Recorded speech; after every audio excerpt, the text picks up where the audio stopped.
আছি করাল বস্তির ভিতরে এবং একটা ঘটনা আপনাকে দেখাচ্ছি। এখানে এই দোকানটা পুরাই পুরে ছাই, কিন্তু আমার সামনে একটা কোরআন শরীফ দেখা যাচ্ছে। আমি যদি একটু খুলে দেখাই, এটা ভিতরে এখনো কিন্তু অক্ষত।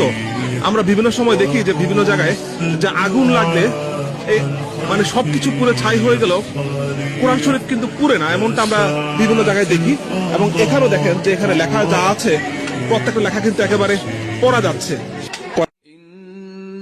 نحن نزلنا الذكر وإنا له لحافظون बेशक ये किताब नसीहत हम ही ने उतारी है और हम ही इसके निगहबान हैं।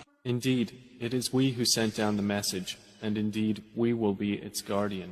سبيل الدموع سبيل مريح تنهدى يا